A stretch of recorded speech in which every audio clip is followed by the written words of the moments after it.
Good Thursday evening, everybody. Oh, hi, Tori. Hi, Shauna. Hi, Leanne. Hello, everybody. Welcome to our webinar tonight. I'm so excited that you are here. So this week, I feel like I've already given this webinar like 5 times. So I'm super excited to share it with you guys because it's such a powerful topic. So our topic tonight is how to get going again after big emotions. So tonight, as we're interacting, you have a couple of ways that you can interact with me. One is you can type questions or comments or answers to things that I ask in the chat. Or if you are on YouTube, then you can type them in the comments section. And then if you are joining me on Zoom, you also have a raise the hand button. And so just to practice, I would like everybody to click the raise the hand button so that I can see, you know where that raise the hand button is. All right, fantastic. And then I get to find it as well. Woohoo! All right. So we're gonna practice with a question now. If this is your first time ever joining me for one of my monthly free webinars, would you raise your hand in the chat so I can see if we have first time people or and how many of them? Fantastic. Welcome all you guys that this is your first time. Welcome. So for those of you who are new, just a little bit about me really quick. My name is Washburn. I am a mentor, a trainer, a body language expert, and I like to call myself also a biohacker. I want to know how people work inside and out. That means mentally, emotionally, physically, and our surroundings. I want to understand how people work because my background is I'm an engineer. I worked in flight simulation and explosives, and I currently, for the last 12 years, I have lived and worked and breathed in the self-help world. And I absolutely love what I do because I've been able to try everything out on me before I share it with anybody else. So this is just a little bit about me, things that I've done, places that I have spoken, different awards that I have. So there's just a little bit about me. And behind the scenes tonight, we have the fabulous Adam West, who is supporting us. So all of you in the chat, if you can just say, hi, Adam, we are so grateful that he is here because without him, all of this technical stuff doesn't work and we wouldn't be able to watch this from the comfort of our own wherever we are. So we are grateful for Adam. So yeah, thank you for telling Adam that because he is fantastic support and he has been a support on a lot of webinars this week. So we're grateful that he's here. Okay, so we got to jump into this because we got a lot of things that we got to cover. So I hope you have a paper. I always keep my own paper and my own pen close by because I know that there will be things that will be new to your brain tonight. And when things are new, if we don't write them down, then they don't stick because they're not familiar to our brain yet. So you want to have a pen and a paper so that you can take notes. And the other thing that I'm going to ask is that you participate. So remember, I actually can't see you. I might talk like I can see you. I might look at you and point at you, but I actually can't see you. So that means that when you're participating tonight, you don't have to worry about is your hair all nice or is your clothes straight or anything. All you got to worry about is participating, playing along, because my motto for the whole month of May, and you ask any of my mentoring clients, is I want growth to be fun. I want it to be fun because scientifically speaking, if things are fun, we actually learn them faster. And so we want things to be fun. My mom taught me this. My mom was a kindergarten teacher for decades. And one of the things that she did with her students, and this is why all the parents always wanted their kids in my mom's class, which didn't make sense to me as her child, right? But one of the reasons they did is because she would do so many fun games with the kids. She would take them to the gym every day and do movement activities that helped to reinforce what they were learning up here and what they were learning in their coordination and even what they were learning emotionally. Because any of you that have been to kindergarten, you know that we're starting our emotion, we're learning emotions along with our academics in kindergarten. And so I want learning to be fun. So tonight, that means participation. So if you're willing to participate and have fun with me, then you are in the right place at the right time tonight. So just by show of hands, if you're ready to have fun and learn at the same time, raise your hand for me. Because I'll tell you what, you just might enjoy yourself while learning something new. So that'll be kind of fun. All right, so tonight we're going to talk about how to get going after those big emotions. And where this all started was that I've noticed over the last few weeks that there's a lot of people who are describing big emotions going on inside of them. So what's a big emotion? Well, we're going to sort that out. We're going to sort out what's a big emotion, and then we're going to sort out what we do with big emotions and how that can work against us or how it can work for us. So my purpose tonight, my plan is to squeeze you just a little bit, just enough that you feel the pressure to want to change for the better. So I'm going to squeeze you just a little. Is that okay? Can I have your permission to squeeze you just a little? You know, it won't be painful. It won't hurt, but we do need to get squeezed from time to time so that we can see the path to take a different step forward. Because if we had everything that we wanted, if everything was exactly the way we want it in our life, then we don't want to do anything different. But if there's any area of your life that you would like to have any upgrades, then you do need to change what you're doing. So tonight, that means we're going to start with some questions. I teach a class called Breakthrough Coaching.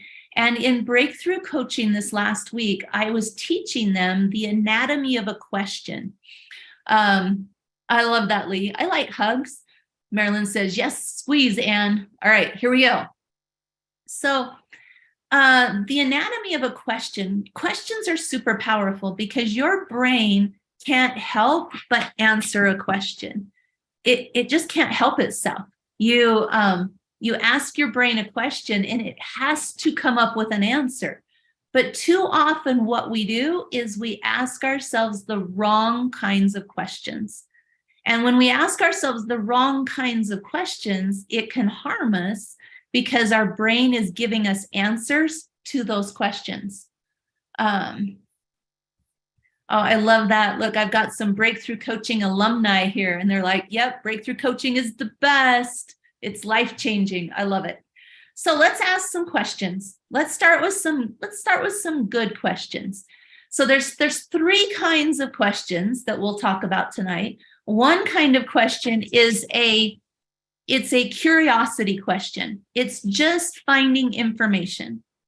Another kind of question, well, we'll start with that one. So let's find some information. So in the chat, answer these questions for me. What stops you? What stops you? So just whatever comes to mind, besides stoplights,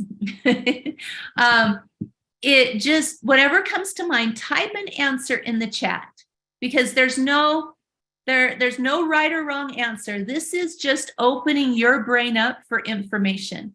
And when you answer questions, your brain actually opens a door for new information. Fear of failure, squirrels, I love it. Feeling overwhelmed, emotionally tired, myself, lack of motivations, being distracted, limiting beliefs. These are great. Yeah. So everybody just put one answer in the chat. Just put one answer in the chat. And Adam, maybe you can keep track of them for me, okay? Wanting help. Yeah, there you go. Not knowing the solution, getting down on myself, feeling threatened. Those are excellent answers. Excellent. Not making a decision. That's a good one, April. I like that, because if we don't make a decision, we can't move forward. Okay, so here's another question. What emotions have you noticed in the world? What have you just noticed? So now this question is opening awareness. What have you noticed recently in your world, like your family and your friends and your neighbors, or even out in the news? What kinds of emotions? Just give me a 1, 2, or 3 emotions that you've noticed.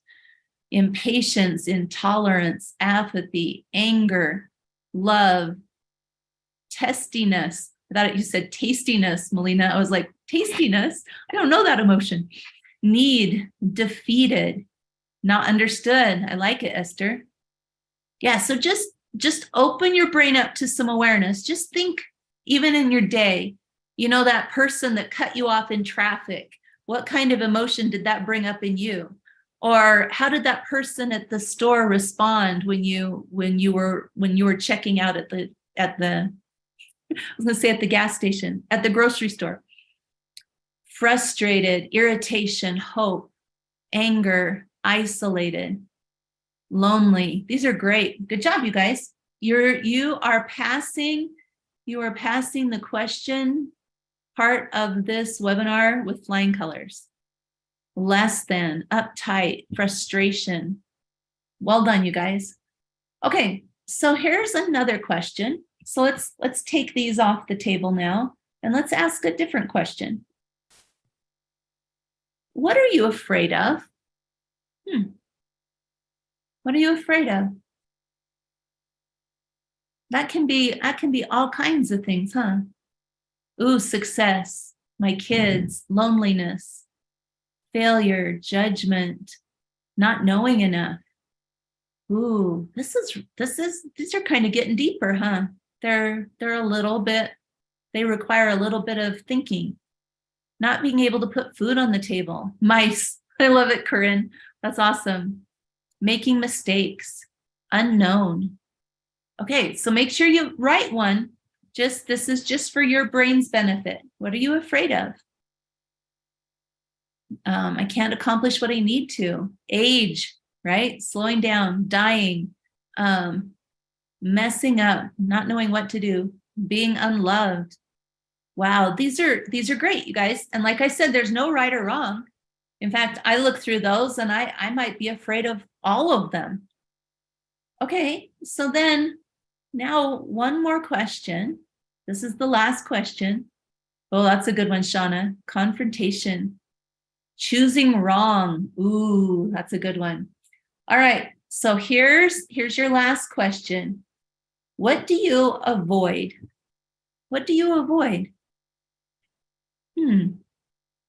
What do you avoid? The store, housework, commitment, pain, decluttering. I know there's people at my house that avoid people, deciding, negative people, yard work. Now, notice, everybody answer one, because notice, not everybody is going to be avoiding the same thing. Other people might avoid things that you're like, oh, I'll go do that right now. No problem. I want to clean my closet. I love it when my closet's clean. You don't know. So anything that might require a lawyer, I love it. Letting go of stuff. Great, you guys. Great. Okay, so you answered some great questions. So now take a deep breath for me. Take a deep breath, because now what you've done is you've just opened your brain to allow some new information in. When we ask good questions, it actually opens doors in our brain to let in new information. And so taking that deep breath also is body language that tells your brain that you're ready to bring something new in. And that's powerful. So good job answering the questions. So we got to talk about the dam. In the emails I sent out, you notice that I talked about how when we are oh, I had that email up, but I don't know where it is now. That when we have big emotions that are going on in our life, one of the things that we want to do is protect ourselves from those emotions. So what we do is we want to separate ourselves from those emotions. So we build a dam, and the dam keeps the emotions over here and it keeps us over here. But the problem with a dam is what? Dams can protect us, but they can only protect us to a point. Because what happens if the dam breaks? Or what happens if there's so many emotions back here that they spill over the top? I have one of the things that I love to do is after dinner, I love to take a walk. Anybody that follows me on social media knows that I've been doing a lot of research into things that really help you balance your body systems, especially your glucose levels, your blood sugar. And taking a walk after dinner is great for balance. But where I go walking is in a runoff area. They've built a walking path around this area where runoff comes out of the mountains. And it's really kind of fun because every time I go, I take a little 2-second video of the main runoff area and then of the area where there's a dam. And the water behind that dam, it fills up, it fills up, it fills up. And then the next day I'll go and it's going over the top of the dam. And so dams can protect us unless there's too much pressure or it's too full, or if the dam breaks, then it can also not protect us. So what kinds of emotions do we want to protect ourselves from? What would you need to have? What emotion would you need protecting from? Can you think of any? Give me one in the chat of an emotion you want, a big emotion you might want to protect yourself from. So everybody just put one, or maybe an emotion you've noticed that other people want to protect themselves from. Anger, rejection, sadness, love, discouragement, disappointment, hatred, disapproval, fear, pain. Good job, you guys. Everybody just put one. Not worthy. Allison, that's a great one. Mistrust. Not accepted. Put down. Unseen. You guys, these are wonderful. So how big does that emotion feel to you? Does it feel big? Or maybe sometimes does it feel big? And it's like, oh, this emotion is bigger than me. I need a dam to protect me from it. Well, I know that for me, I know the exact dates. I know the exact dates because I know the event that triggered it for me, and it was on April 19th. I know that from April 19th until about May 4th or 5th, right in there, my emotions didn't just feel big. My emotions felt big. This is what my emotions felt like. And I can feel them all over again when I just bring this word onto the screen. I mean, these emotions felt so big and they just wouldn't go away. They just felt like waves and waves and waves of emotions that kept hitting me. And I was like, oh my goodness, I don't know what to do with this. Guys, I actually spent 20 straight hours crying. I cried for 20 straight hours. And then I cried for more and more and more hours, but with breaks in between. But that felt like big emotions. And so this is why I was like, okay, if I'm experiencing these big emotions, I'm probably the only one, right? Isn't that what we think? Is that, well, I'm experiencing these, but I'm sure it's just me, because when I look around in the world, I don't see anybody else that looks buried like I feel on the inside. But the reality is the bigness of emotions on the inside is hard to gauge from looking at somebody on the outside.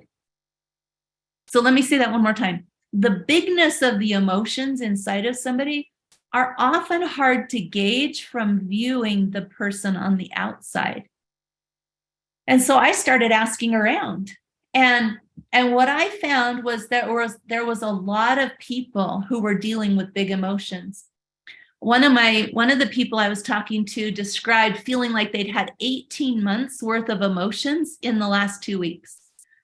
Another labored with recurring resentment and just about being so frustrated about what's not fair, that it's not fair that things work out for this person and then they don't work out for me, or that my kid is struggling and their kid's not struggling, or I feel I'm having this challenge and they're not having a challenge. Am I the only one? Has anybody else ever gotten wrapped up in fairness that they feel very unjustly dealt with in the world? Raise your hand for me if you've ever felt that. Because if not, that's okay. We don't have to talk about it. But I think, okay, it looks like about a third of us have struggled with that. And so I could totally relate to this person. And then there was another one who reported remembering past mistakes and beating themselves up for them all over again. Have you ever done that? That it's like, oh, that thing that I did when I was in 5th grade, I can't believe I did that.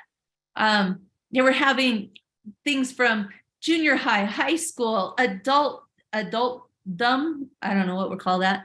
They were having recurring emotions over those. Yeah, unfairness now, right? They were having recurring emotions for past mistakes. Somebody else I was talking to said that they were crying so much that it was scaring them. But for me, what I was experiencing was it was like I was remembering any time I had ever hurt anybody in my life, intentionally or not. And it was coming back to haunt me over again. And I couldn't understand it. It didn't make a ton of sense to me. So just so I know if I'm talking to the right group, have you ever experienced emotions that felt like that you just didn't know what to do with them? Raise your hand for me if you have. I'm imagining that if you clicked on this webinar, you might have had some kind of feeling that this is something you could relate to. Right, Sheila? Yeah. And so I made this slide because this is what it felt like for me. It was like, here's all these emotions, and I don't know what to do with those. Because what if my dam isn't strong enough? What if my dam isn't strong enough to protect me?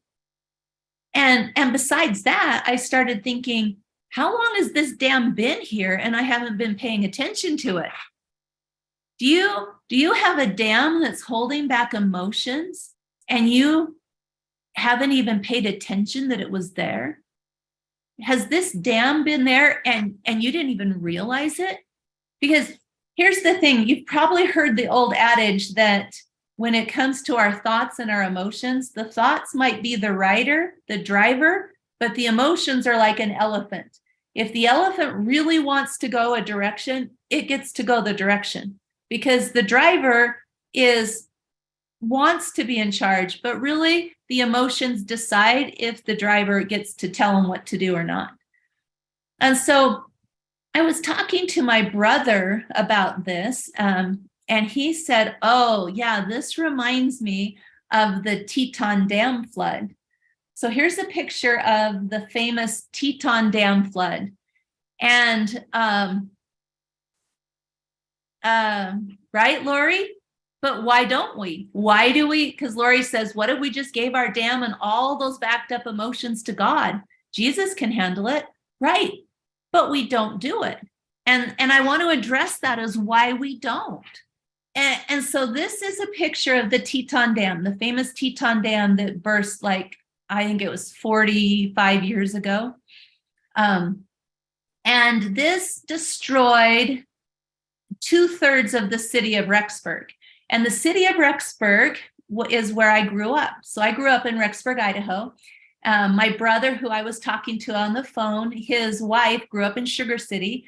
And those two cities, Rexburg and Sugar City, were hit by this flood on June 5th of some year, a long time ago. My mom and dad owned a building there. Yeah. The Rasmussens had a house that was just missed by the flood. And so this flood what is an example of what happens when a dam breaks. So this is why when we have a backup of all of these emotions, we can be afraid of there being too many at once.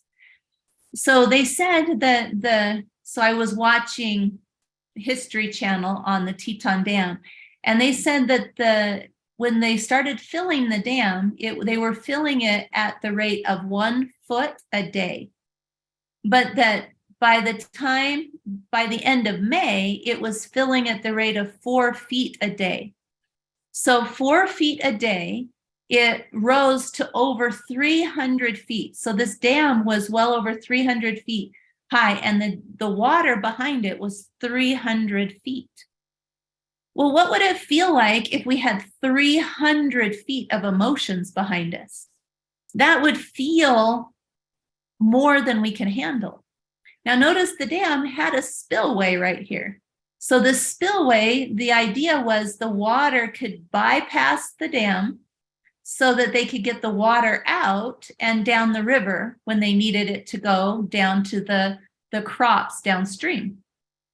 Well, there was no way that this spillway could get enough water out to keep up with the rise of the runoff.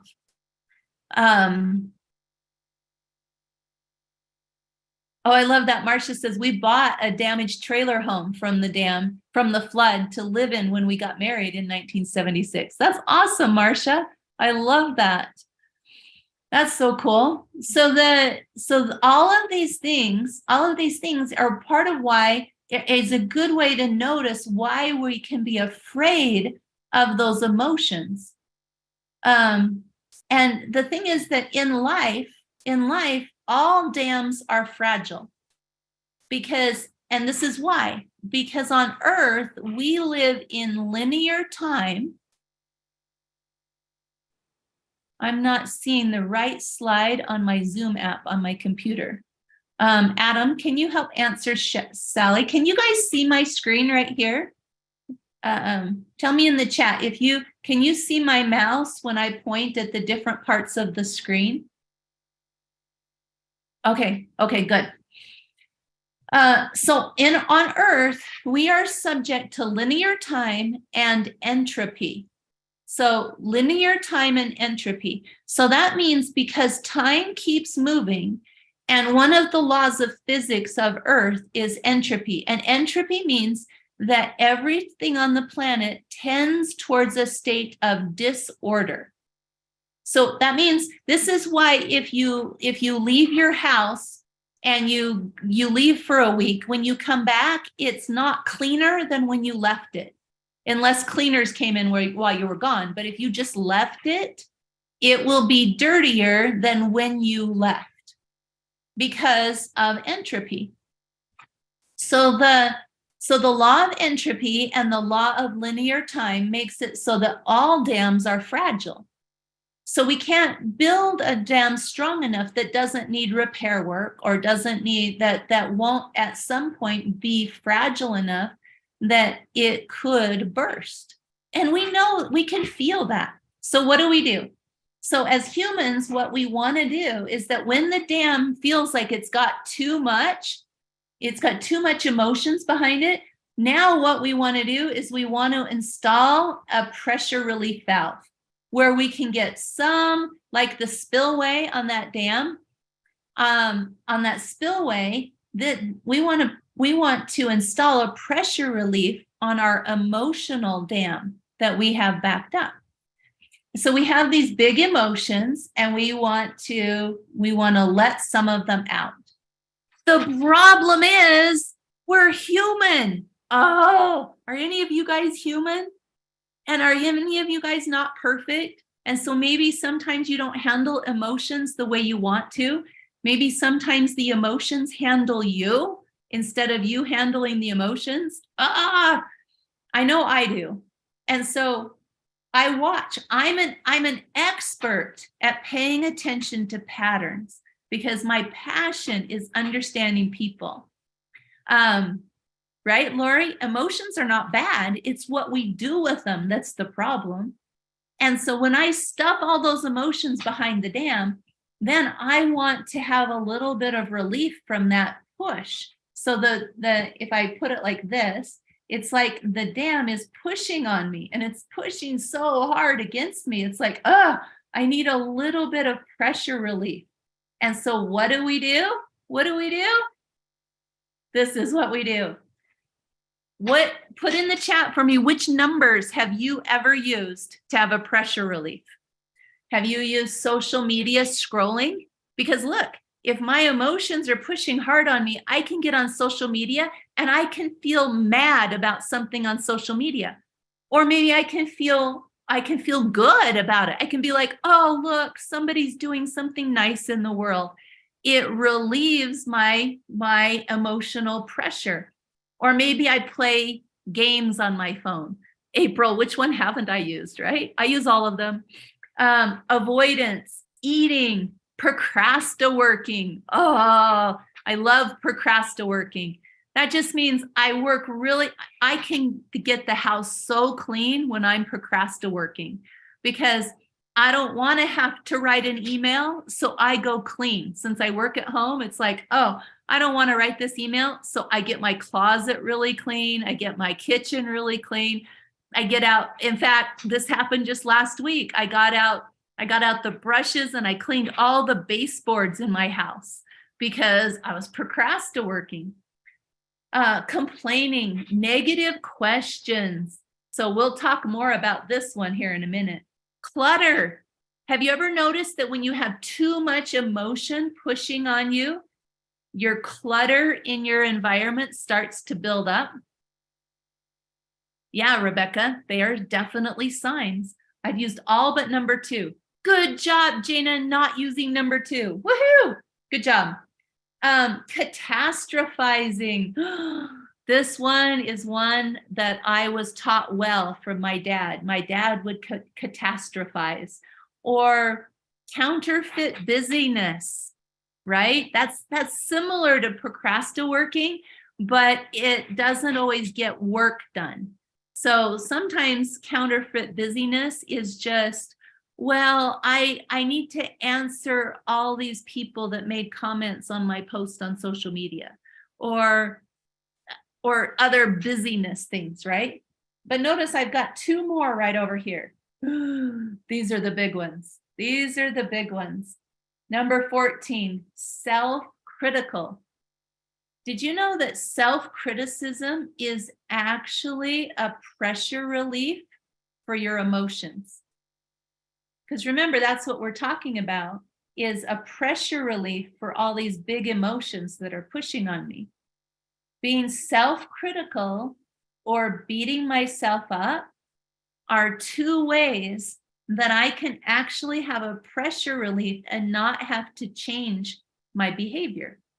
Because all those big emotions that are built up behind your dam, they're there for a reason. They're there for a reason, but you're missing out on the reason when what you do is just relieve the pressure enough that you can stay in your holding cycle. Your emotional, let's see, I wrote it in my notes how I wanted to say that. You can stay in your emotional holding pattern. And when we stay in our emotional holding pattern, right, Tori, you didn't see them because I just barely put them there. That's why you didn't see 14 and 15, because I just added them. I wanted you to be very aware. Because I was talking to my brother, and my brother, he's like, when I look in the mirror, how did he say this? He said, when I look in the mirror, I have to hate myself. And I was like, what do you mean you have to hate yourself? And as we got talking, I said, oh, you're using a pressure relief valve. And he's like, what are you talking about? And I said, yeah, because if it's safe to beat yourself up, It's safe to hate yourself. It's not safe to hate other people. And I'll tell you more about his story later because it was really fascinating. But when we beat ourselves up or are self-critical, it really is a pressure reliever that's trying to keep us from actually using the pressure of the big emotions. Okay, so we have this pressure relief, but we have one other thing that we have to be aware of. And that is, did you know what actually caused the Teton Dam to burst? So let's see if I can make this work. So we're going to watch this video of the dam bursting. And sorry, I couldn't make it any bigger. Okay, here we go. So the Teton Dam was filling to capacity. And on June 4th, they went and they did a survey of the dam on June 4th. And they actually found some little cracks. They found some little cracks in the dam. But because the water was still rising behind it, they decided, so the failure may also have been due to cracking and fracturing. So they found, and I watched a bunch of these videos, they found some cracks the day before. And see, they're going to show you them here right now. But because the water was still being held back, they said, oh, it must not be important. It must not matter. And have you ever had a little crack in you that you ignored and decided it didn't matter? But the next day, those little cracks turned into a big burst. And 300 feet of water, 1,000,000 gallons, 1,000,000 cubic feet of water a minute was pouring out of that dam. And it walked away, it washed away fields of cattle, it washed away houses. There were houses that were floating down the street. 2/3 of the inhabitants of Rexburg, Idaho lost their houses. 2/3 of them. All because of the little crack that was in the dam that they didn't pay attention to. So your little crack does matter. But if we, Lisa says, we deal with the small cracks or the big emotions could come out uncontrolled. So what would be an example of a crack? Because cracks indicate trouble, but they often go ignored. Okay? So cracks indicate trouble, but they often go ignored. So here's example of cracks. Here's example of cracks. So which one have you ever felt? Okay? Low to no motivation, or picking fights, or having conflict. This means somebody else picked the conflict with you, or you picked the conflict. Either way, it's an indicator of a crack in your dam. Increased negative self-talk, gaining weight. So much clutter, more clutter, more clutter. Relationship disruptions, productivity decreases, asking ourselves negative questions. So we'll talk more about that one. Asking self or others negative questions. Low self-image, poor boundary, struggle with time management, anxiety, restlessness, incomplete projects, ignoring and avoiding. Okay, you don't have to type this one in the chat if you don't want to, but which numbers have you ever done? I mean, Lori put it in the chat. I would put it in the chat because we're all human, right? I love how Lori said that. I'm human. I've done all 15. And so we've done them. We've done them. Put it down. Write it on your paper or in the chat which ones you've done. And this is why. Because if you've done them, but you've let them go ignored as not being an indicator of something bigger, then you are just keeping yourself in the emotional holding pattern. I got to write that word down. See? So I got my paper here. Our emotional holding pattern. And the emotional holding pattern stops us from improving relationships, being obedient. It stops us from being accountable to ourselves. It also causes us to not move towards our goals or not even feel like we can set goals. It causes us to play small. It causes us to take things personal.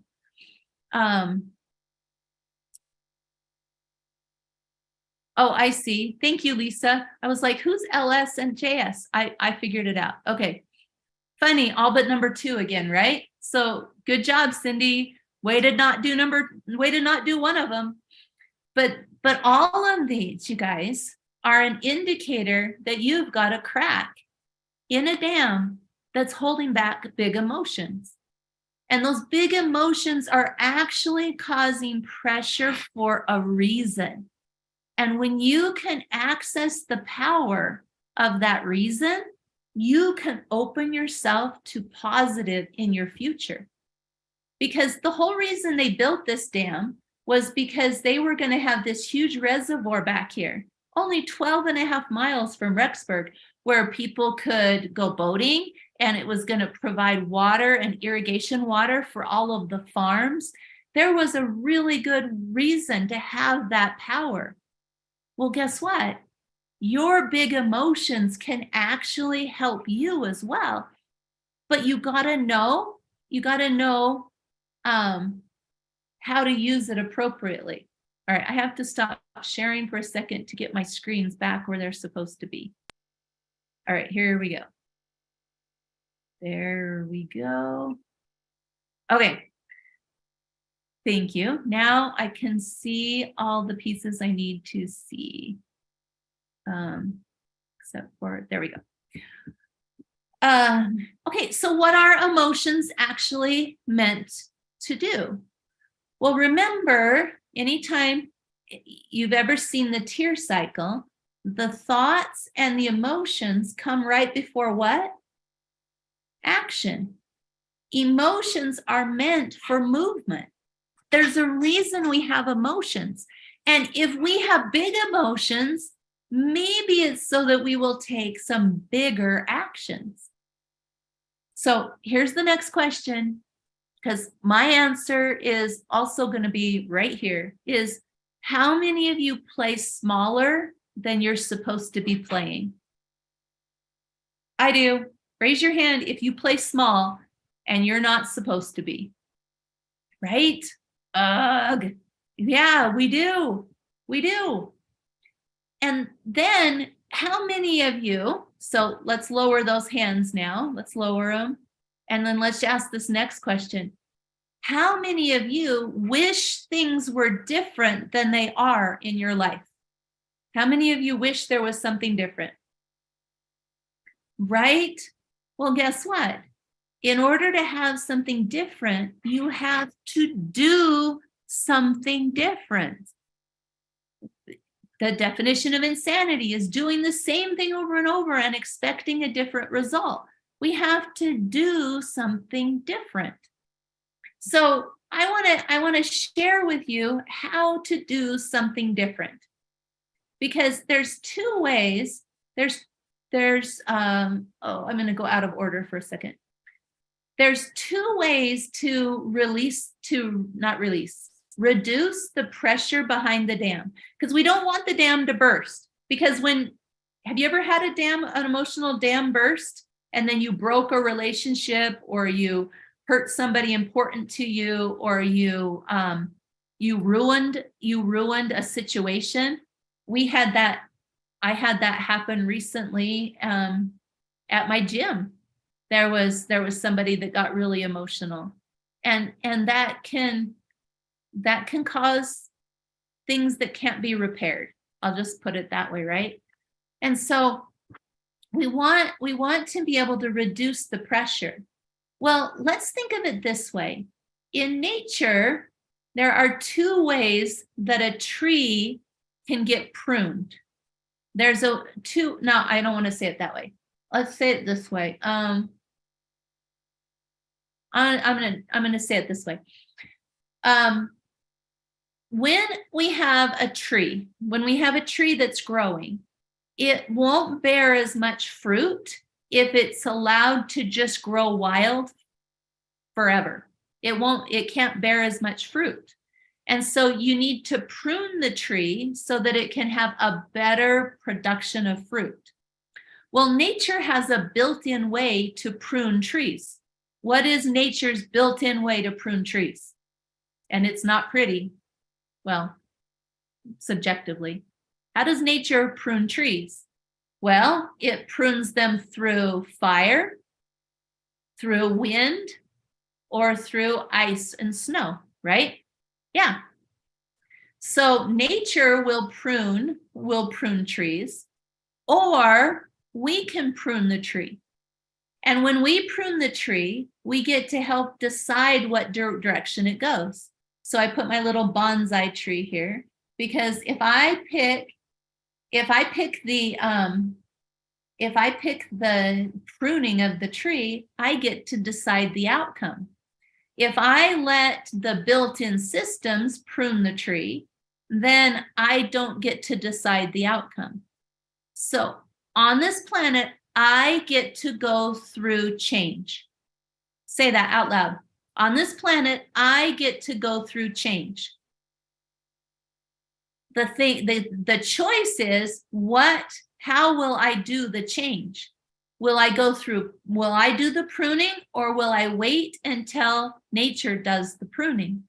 Well, when the dam burst, that was nature doing the pruning because none of the pressure had been released from the dam through our own means. Did that make sense? And so the cracks are indicators of trouble, but we don't want them to be ignored. Instead, what we want to do is we want to practice accessing flow. Because I would argue that a dam with too much pressure behind it, we could compare that to scarcity. It's actually a scarcity mentality because we're usually trying to stop something or hold on to something. True? With a dam, I'm usually trying to stop something or hold on to something. So it's scarcity because, right? Shauna said, I had an unpruned apple tree and the apples broke the branches by the weight because it was undisciplined. Absolutely. So abundance is flow. We need to have flow of those emotions because without flow, we don't have different action. And without flow, we can risk the pressure breaking us. Right? So without flow, I don't have change or growth. And I can risk the pressure breaking me. So I want to be able to access flow because that's where abundance is. Abundance is in flow. And so I want to talk about how we do that. Are you in? Would you guys like to talk about that tonight? Yes? Are we on the same page? Fantastic. This is the best concept I've ever learned. I love it, Lee. So by now, if you can't tell, I am super passionate about helping people understand people. I'm super passionate about understanding me at a deeper level. And so since I've had to research this the last few weeks because it was happening to me and it was happening to so many people around me, I thought, what better place to teach it than on my free webinar for the month of May? So at the end of this webinar, but because you know that I want to help people escape their baggage and their bondage, I am going to give you the chance to book a call with me. But there's only limited slots for those phone calls. And so I'm going to give you the link right now. I'm going to give you the link so that you can decide through the rest of the webinar whether or not you want to book that phone call. Because here's what some of the people I've recently helped have said. Like this person who's in my breakthrough coaching, they just finished. And they said, my biggest lessons I've learned from you have been invaluable. I'm so much better at not procrastinating. I look at problems as opportunities. I don't take things personally. I appreciate the people around me. I let emotions flow around me instead of through me. And I've learned that my strengths are different from others and that that's a good thing. So that's what Joe learned during his time in my breakthrough coaching class. Shauna said, Anne is kind and good and is caring. I believe I can make some changes and enjoy myself in the process. Remember, May is the month of fun. We got to have some fun in the month of May. And Tia, she said, I've been in breakthrough coaching for a long time and had and made great strides over time. But my progress was slow at first because I didn't put much importance on the homework. Wait a second, Anne, you give people homework? Yep. Yeah, I'm going to give you homework tonight. In this webinar, I'm going to give you homework. Because look like what Tia said, I definitely progress faster now the more I practice the homework. And then look at what she just recently, or what she told me recently. She said, breakthrough coaching, I've been in it for over a year and it's helped me more than any book, program, or therapist ever.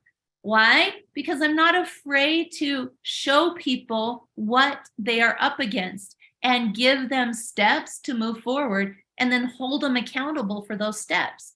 I'm really good at seeing the cracks, and I'm really good at seeing the shall we call them chicken exits, the pressure reliefs. So we really could go back and we could relabel this right here, this pressure relief.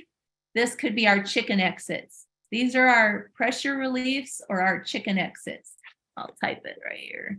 Chicken exits. Because you guys know what a chicken exit is, right? A chicken exit is like when you're at the park to get on the ride of a roller coaster and you stay in line all the way up to get on the roller coaster and then you chicken out. Instead of having to walk back through the line, they have another little exit you can take that they call the chicken exit. So we can take the chicken exits, or we can find our cracks and we can recognize them as the indicators that they are and put action into place that will help us to manage the flow and manage our growth instead of wait for the disaster to manage our growth. That makes sense? So I want you to think about that. Oh, and I love this. If Sue is on here, I love her. She says, at age 72, I'm learning things that are enriching my life and allowing me to take control of its direction in a way I never could have before. After decades of unproductive struggle, I'm finally breaking through a lifetime of limitations. This is why we live to 100 years old, you guys, is because we need lots of chances to recognize the cracks and do the growth, pruning, and action instead of waiting for the disaster to decide for us. Because how different will 2023 be when you can improve your core relationships? And notice, what's the most important core relationship? Ourself.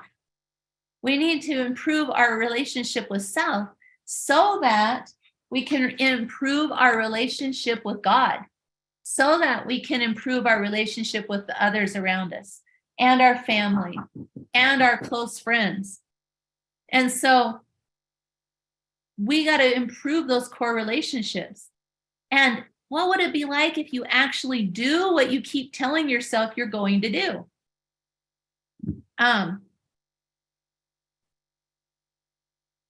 What would life be like then, right? That would be a very different place. Come in.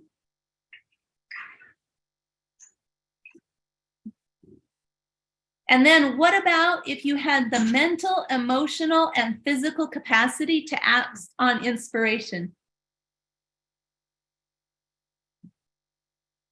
What would that be like? Pretty sweet life, right, Jana? Yeah. This one's my favorite one. To have the mental, emotional, and physical capacity to act on inspiration. That's what I want for my life. So that's what I want for yours. And then this, the simple truth is that having a system for consistently adding to your identity foundation, the foundation of who you are, while improving your relationships, your surroundings, and your health, will solve 90% of the problems you're likely to face in the remainder of the year, or next year, or the next year. So I opened my calendar and I made 7 slots available for people to be able to book calls. And I think there's a few more if you go further out, but in the next couple of days, there's 7 spots. So I'm going to make this available to you, and I'm going to give you that link right now. And there's no cost to book a call with me. There is no cost for this call. On the call, I will tell you how you could work with me. I will tell you how you could be in my breakthrough coaching, or how you could work with me one-on-one. And so I'll ask you some questions, and you'll get to ask me questions so we can see if that's a good fit. But this is available to you, but there's just limited slots. So that's why I'm telling you now. So now we gotta go into our next part. So the next part of our webinar tonight, the crisis cycle. Ugh. Okay, just reading those words, can anybody relate that they might have been in a crisis cycle? Yeah? Did you find them? No, but I should. Oh, check the garage. Check the garage right there. He might be in the garage. Right here. Yep, right there.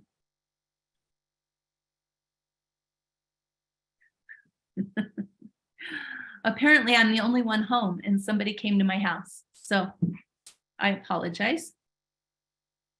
The crisis cycle. What would that be? Who could describe it for me? What do you think a crisis cycle is? Like a squirrel wheel. I like that, Shauna. Like a squirrel wheel. What else could it be? What could a crisis cycle be? Well, one of the things that a crisis cycle is it's a counterfeit movement. It feels like movement, but it isn't actually moving us towards anything productive.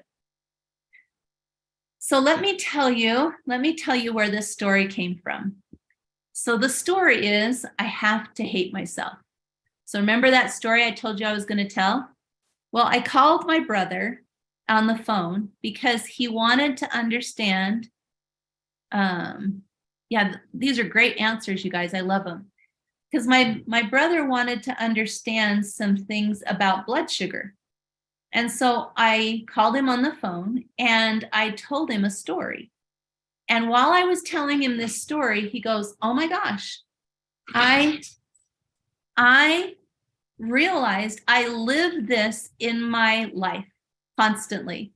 And this is why when I look in the mirror, I have to hate myself.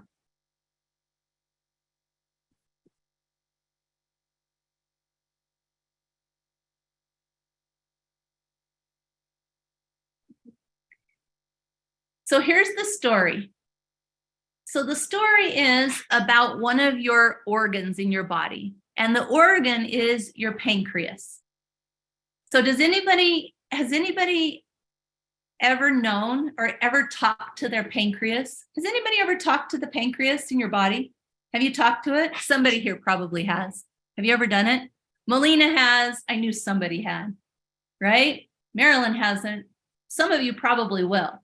Well, let me tell you about your pancreas, because your pancreas is really an interesting organ. Gina has. Awesome, Gina. Well, the pancreas needs to do something. The pancreas has to keep your body in balance. That's its job. It's been told it has to keep the house of your body in balance.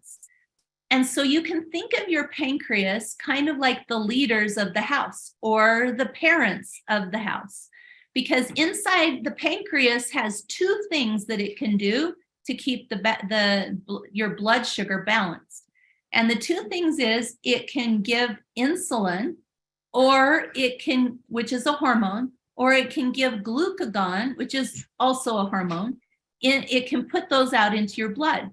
So what happens is this: if you can imagine, you eat something and let's say it's sugary, and let's say that it's a delicious donut. It's like somebody brings you this donut and it's got pink frosting and sprinkles, and it's like still warm. It just came out of the oven, probably from Krispy Kreme or some really fancy place, and they bring you this donut and you're like, oh, nom, nom, nom, nom, nom. And you eat this donut, and now the glucose, the sugar from that donut, enters your blood as glucose. Well, that kind of makes a mess in your body. There's so much sugar and your body can't use it. So the pancreas sends out angry parent number one. And angry parent number one is the insulin. And the insulin says, who made this big mess? Clean up all this glucose, store it, put it away, hide it. This is exactly the way it was at my house growing up. At my house growing up, the house was a mess. But if somebody came to the door and wanted to see us, then my mom would yell, clean the house. And we would all have to run around putting things, stuffing them in places so that when somebody opened the front door, nobody could see the mess. So that's what's going on in your body. The insulin is yelling at the body, at the cells, saying, store all that glucose. So it shoves it into the cells, it shoves it into the liver, it shoves it into the muscles. And then the insulin goes away. So the angry parent insulin goes away. But now so much glucose, so much blood sugar got cleaned up, that now there's not enough for your body to use because the insulin's saying store, store, store. So now the pancreas sends out angry parent number two. And angry parent number two is the glucagon. And the glucagon comes out and it goes, oh no, the glucagon is the panic parent. So the insulin is the angry parent. The glucagon is the panic parent. And the panic parent says, oh no, everything's going wrong. Trigger the cravings and the sleepiness. We have to survive. So the insulin says, store, store, store. And the glucagon says, survive. We've got to survive. So these two parents are yelling at the body, and the body is like, ah. So when the blood sugar goes too high, you go into crisis, and insulin, angry parent, comes out. But then the glucose goes too low. So now glucagon comes out and says, no, we've got to rest. You got to eat more sugar. We've got to survive. And so now what do? You ate the donut, but now it's like, well, I'm gonna hurry and have a soda, or I'm gonna drink chocolate milk. That sounds really good. And now the glucose goes right back up. So now I'm going from crisis to crisis to crisis to crisis to crisis. So I'm living my life in a counterfeit kind of movement because it doesn't grow me. It just excites me. It just makes me on edge. It makes me anxious. Has anybody ever experienced this before?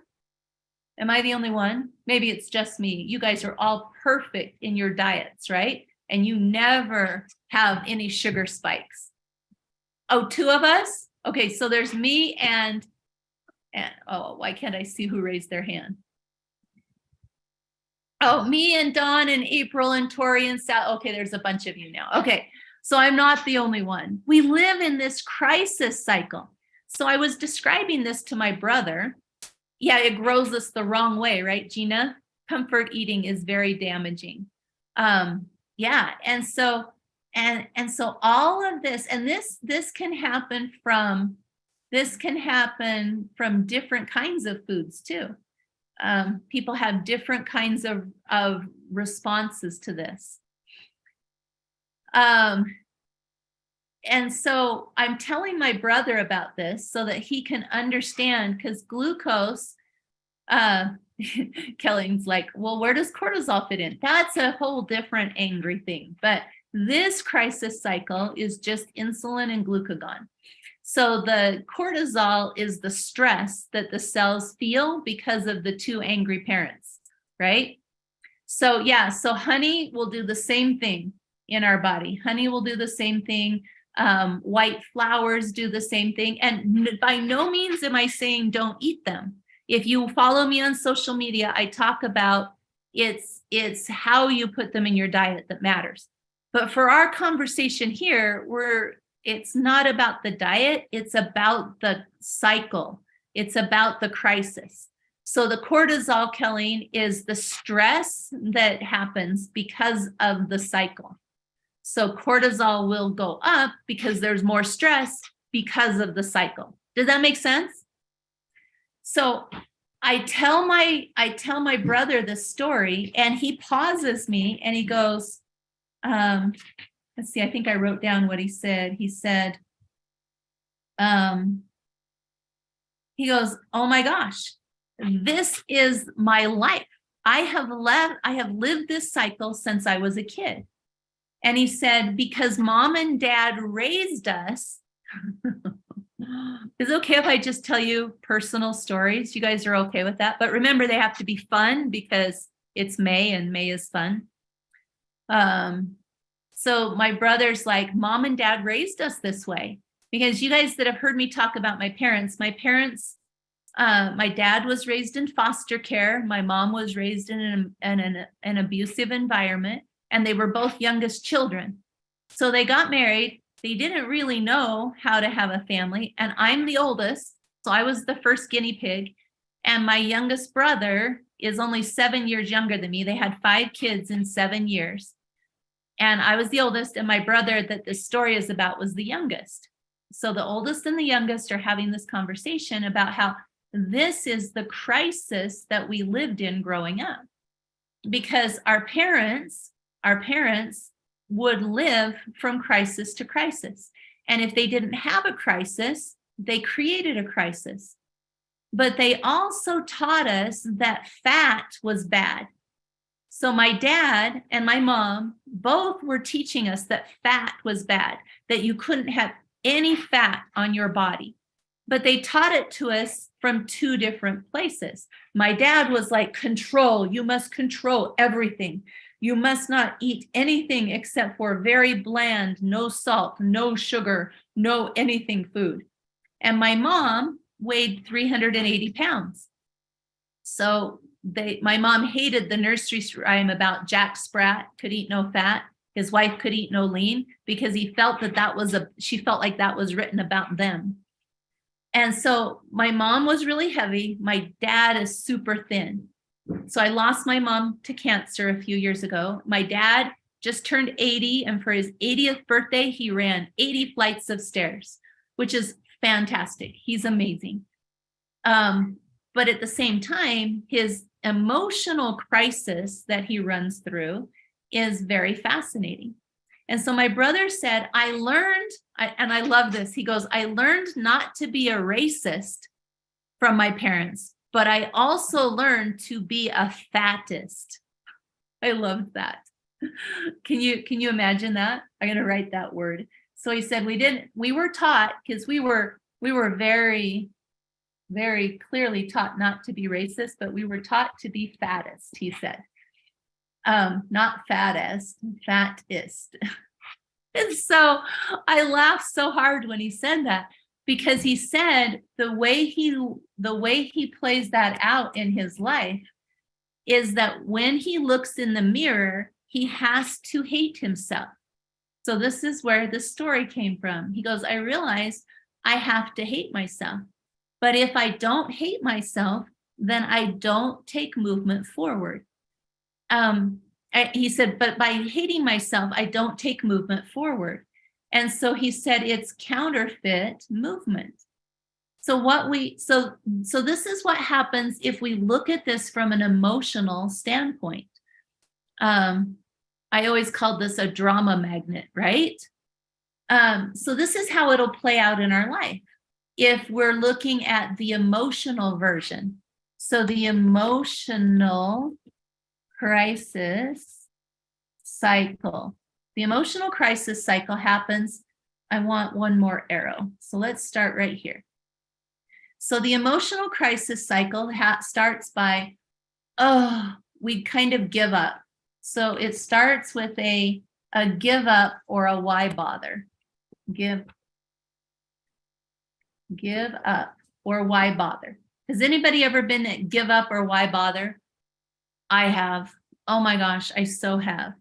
And being in give up or why bother, we stay there until we go down, down, down, down, down, down, down, down, down, down, until things are bad enough that we want to make a change. So we reach the crises, right? We reach the crises of things are bad enough that I've got to change. And so then we go to the other extreme. We go to the other extreme and we say, fine, I'm done giving up. I'm now going to go to the extreme to change and make my life better. And so now we live in a stress. I'm going to make a stress right here. So we live in stress long enough to arrive at a place where we feel like we're doing better. So this crisis, I'm going to move it. So we arrive at a place where it's like, yeah, I'm doing better. But at the top of this, we run into our story. We run into our story about what we're allowed to have in our life, what we're worthy and deserving of, what we are valuable enough for, what we're good enough for, what the authorities in our life have given us permission for. So we run into our stories here, permissions or worthiness or deserving or enoughness or perfectionism. There's tons of stories, all kinds of stories. So we run into that story, and as soon as we run into that story, it's like, oh, yeah, I'm not allowed to be any better than this. So now I'd better stop. So the story pushes us back down. So now the story pushes us back down until we reach bad again. And then we bounce back up, but then bad hits the story.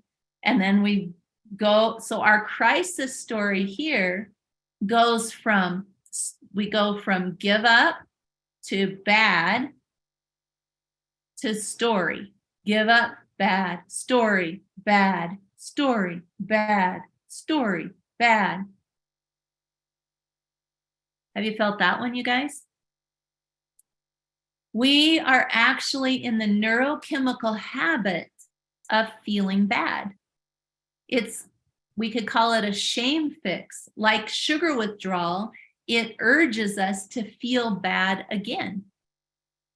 We can feel bad long enough to try to stressfully put ourselves back to better, but only as far as our story will let us go. We can only get as better as our story, our limiting story, will allow us to go. And that limiting story keeps us in this crisis cycle. And so I was talking, I'm talking my brother through this. I forgot to tell you this part. I have not talked to this brother in 3 years. And the reason is because he knows I'm a mentor. And he said, I haven't wanted you to mentor me.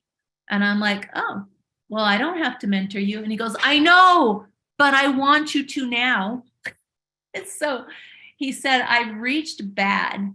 And when I look in the mirror, I have to hate myself because I'm fat. And when I tried to get out of fat, so this is what he described, you guys. He said he got so fed up.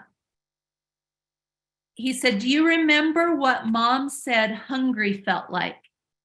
And I'm like, no. What? He said, I asked mom once what hungry felt like to her. And he said, hungry, she said hungry felt like, I have it right here. Hungry felt like screaming of the word eat, eat, eat. And she said the screaming wouldn't stop until she would eat. And so I'm talking to my brother. We're just on the phone for, an hour or so. And he's telling me the story. And he said that for me, it's the same way. It's a pressure.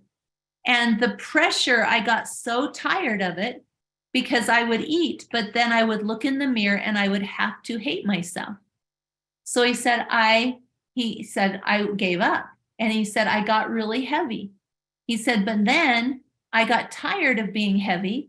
And so I went to the extreme of I went on a 10-day fast. He didn't eat anything for 10 days. And he said, over that 10 days, I lost 25 pounds in 10 days. And so he reached bad, but then he took the stress route to getting better. And in that stress route, he came up against his story. And his story was, I'm not allowed to like myself. I'm not allowed. And so he said, I looked myself in the mirror and I'm not allowed to feel good. And so he started eating till he gained back the 25 pounds plus another 25 pounds. And so he said, now he needed to let go of that much more. And so he said, now what happens is when he looks in the mirror, the little voice in his head, you guys have a little voice in your head that's a naysayer? Do you have a naysayer in your head? We all have a naysayer in our head. And my brother's naysayer would say, see, you're not taking care of you. Remember when you just gave up eating? You should do that again. You should just do that again. And so now, even though he's not doing the stress improvement, he's going through the cycle just in the negative thoughts inside of his head. The emotional crisis cycle continues, even though he's not going through the extremes right now. And so I helped him uncover. I said, all right, let's figure out what your stories are. And so his stories were this. His stories were, I have to hate myself if I'm fat because there are no worthwhile fat people. That was the story that we got growing up, that there are no worthwhile fat people. But he can't think of that about anybody in the world, only the person in the mirror. So that was story number one. And so in this hour I'm talking to him, I said, well, let's find story number two. And so I said, story number two is that it's safe to hate you, but it's not safe to hate others. So story one is no worthwhile fat people. Story two, it's safe to hate myself, but not others. Story three, I said, but that's not it, is it? And he goes, no, that's not it. He said, because I'm actually afraid. So remember at the beginning of this webinar when I asked you what you're afraid of? I asked him, I said, so what are you afraid of? And he said, I'm afraid of losing what I have. And he said, but every time I look in the mirror, the negative voice in my head says, you're not worth having what you have. You're going to lose it anyway. And so he goes through the emotional crisis cycle every time he looks in the mirror. And I used to be like that. That I would live the emotional crisis cycle every time I looked in the mirror. Or every time something would go wrong in my life, I would go through the emotional crisis cycle. So we worked on it a little bit more. And I said, your third story is that you have to play small in order to hold on to what you have. And so then I made him this slide right here. I made him this slide. I said, what is your fear that keeps your fist closed? What are you holding on to? And he said, I have to play small in order to keep what I have. So I said, the problem with that is you can't receive anything with a closed fist. I can't get anything. If I try to get a drink of water, I can't get it with a closed fist. If I try to pick up my phone, I can't with a closed fist. You can't receive with a closed fist. But I said, what happens if you open your hand? And he said, well, if I open my hand, I might lose what I have. And I said, but then you would be able to receive more. So I asked him, what is the percent chances that you would receive new if you opened your hand? And he's like 86%. And I said, well, what are the chances that you're going to lose what you have? And he goes, I don't know. And I said, let me tell you a secret. Because remember, this is my brother. And so we have the same mom. And I said, you know, when mom died, my son was the only one touching my mom when she died. He was sitting next to her when she died. I was in the room, but that was it. It was just the two of us. And I told my brother, I said, you know, when mom died, my son told me, he said, I realized that letting go is so important that we have to let go of everything.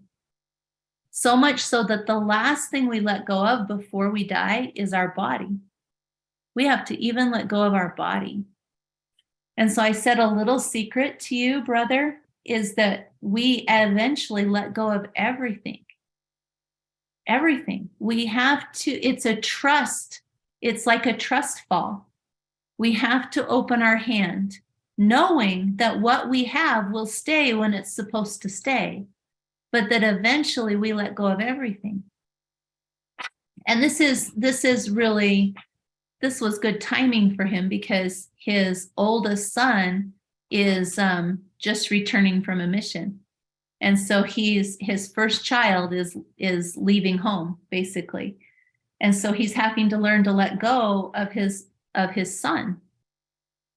But it doesn't mean he's losing him. He has to upgrade his fears. So because our fears keep our fist closed.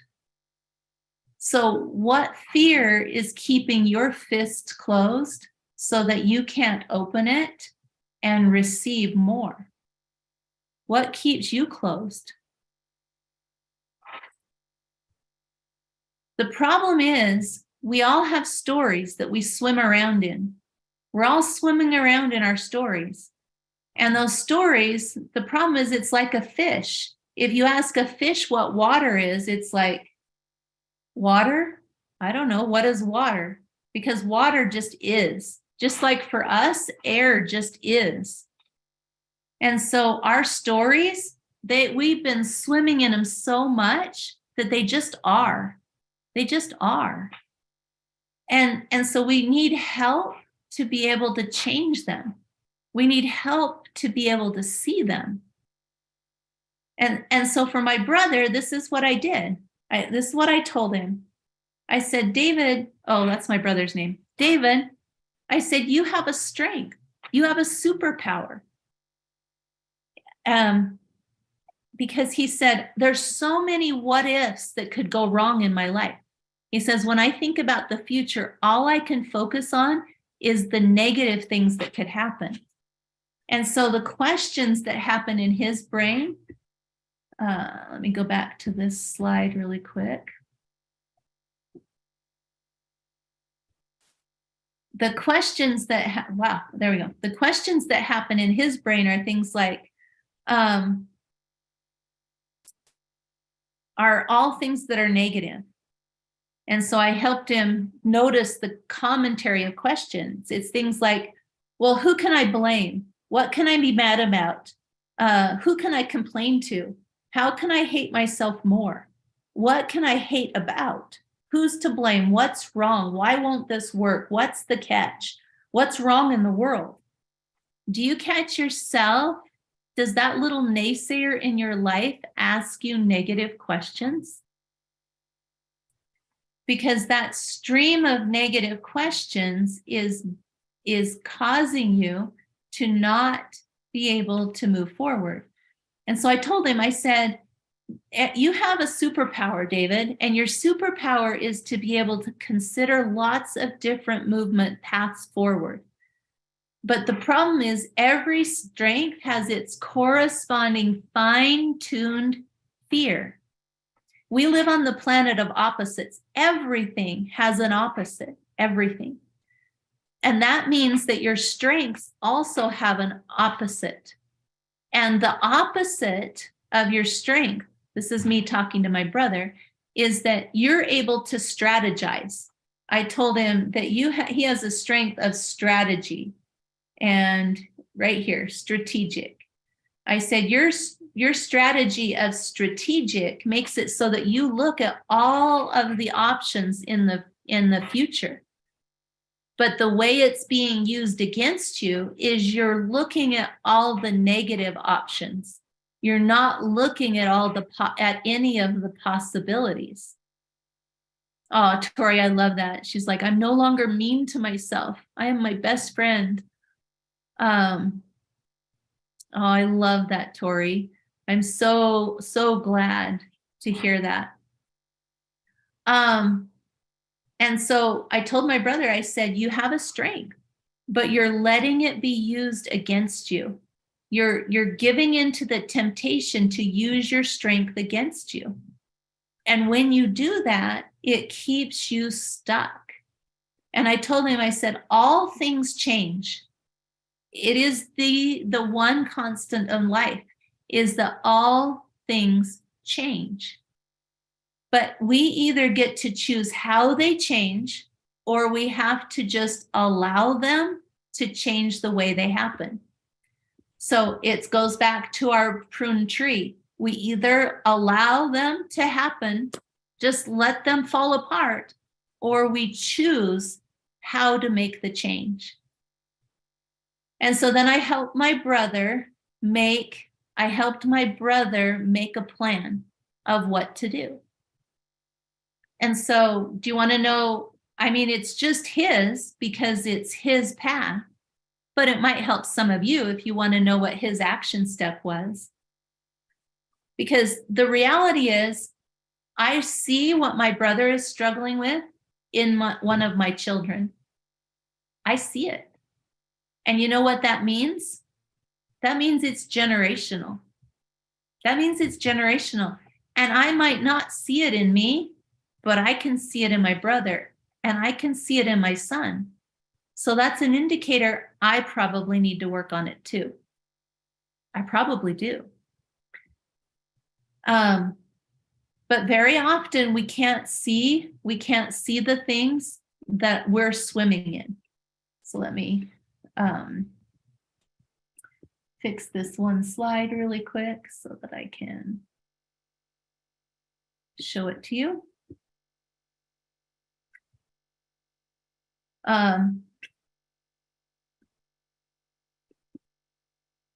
Share button, there it is. Okay, so we're in these neurochemical habits. We have to do something to interrupt them. And so I wanted my brother to see what he was swimming in, but then I wanted him to be able to access the superpower of being able to choose one thought over another. This superpower we all share. We all share this superpower. And then we all have different superpowers. And that means that since you have specific strengths. So if you haven't seen this before, this is called the Clifton Strengths Finders test. I have all of my personal mentoring clients take this test. And then I teach them things about this test that they won't learn anywhere else. Anybody that's ever had an appointment with me where we've talked about this, you could tell them in the chat. I don't know if anybody's on here who has, but I teach you things about yourself that help you understand you. That way you know what exactly the fears are that have been fine-tuned to you.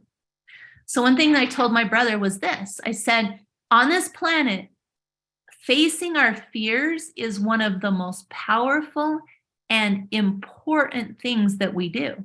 The question is not, will we have fear or will we have bad in our life? You absolutely have fears and bad in your life. That is not a question. The question is, how will you show up to it? Will it bury you? Will you live crisis to crisis to crisis? Or will you interrupt it? Will you do something different? And so I have my personal mentoring clients take this test so that I can teach them what the fears are that have been fine-tuned to them. And so my brother, one of his fine-tuned fears was that if he played too big, he would lose everything important to him. But he didn't know that. He couldn't see it. But now he does. And so what are your fine-tuned fears? What are the fears that have been fine-tuned to you? And you can't see them because you're so busy swimming in them that you don't know they're there. I know one of mine now because I could see it in my brother and my son, and I've got to behave differently. So I told my brother, I said, what I want you to do is every time you feel yourself degrading yourself. So I said, let me find the word I gave him. God allows us to have all these emotions because that pressure is there to cause a new action. And so I told him, I said, I want you to imagine when you beat yourself up, when you catch yourself, every time you beat yourself, pause. Just pause and feel the pressure. Imagine yourself reaching out with your hand, like in the movie How to Train Your Dragon, where he just turns his head and he puts his hand out and he touches the dragon for the first time. That's what I told my brother. I said, I just want you to put your hand out and imagine touching the dam of emotions that's next to you. Put your hand out and touch it and feel the pressure. Feel the pressure of it. And ask the pressure, what is it pushing you to do that is good and new? What is that pressure pushing you to do that is good and new? That's all I want you to do. And then just write down your answer of what that pressure is pushing you to do. Because those big emotions have been pushing him. They've been pushing him, there we go, to use his pressure relief valve and to ignore the cracks in the dam. And so he's spent a lot of time in this. He goes, it's so great. It's almost, he says, it's not peaceful, but it's like it grays the noise down. If I can scroll social media or if I can eat. And he goes, better yet, if I eat while scrolling social media, that's the closest I get to peace. And I said, that's not what we want anymore. We want to communicate. We want to communicate with those big emotions and ask it, what is it that this pressure is pushing me to do that is good and new? What is it pushing me to do that's good and new? Right, Tori? I love that. She's like, yeah, she and I talked about her Clifton strengths. And wasn't that an eye-opener? That was so powerful. And so for my brother, he hasn't even taken that Clifton strengths, but I could tell talking to him what some of his strengths were. And so now he has an action step to do differently. Corinne says, I love the Clifton strengths as well. It helped me realize the strengths that I have and how to use them, as well as how not to use them. I'm thrilled because I see little changes in relationships at work and productivity as I make adjustments based on this awareness. So that's one of the things that I taught my brother to do. other things that we need to do. We need to do things like create a not to-do list. What is your, because we're good at to-do lists, but what's your not to-do list? Right? You need to understand the anatomy of a question. You need to be asking using the mentoring principle of what else could be true. I have lists and lists and lists of mentoring tools, but they don't matter if they aren't fine-tuned to you, because your fears are fine-tuned to you. So if you have custom fit fears, but you don't have custom fit mentoring principles, it takes a lot longer to get out of the crisis cycle, to get out of that crisis cycle. So we want to make movement. So I went and asked because I told you, I saw it in my brother, I see it in my son, so I checked in with me. And I already asked the dam what it's trying to push me to do that's good and new. Because everything on this planet, my hypothesis that I use for everything that I want to understand on this planet is that God created the planet and God cares about me. So what do I not understand, or what do I need to see different? And so I know that God created emotions and he created the possibility of a dam for a reason, so that it could push me. So I already asked. I already have my answer. I already know what I'm being pushed to do that's good and new. And I have accountability in place to help me do it. I have a team. I have people. I have people that count on me, and I have people that I am accountable to. Do you hear those two? I have people that count on me, and I have people that I am accountable to. You have to have both. You can't just have one. So people that count on me and people that I'm accountable to. All right. Are there any questions about what we've talked about tonight? Do you have any questions?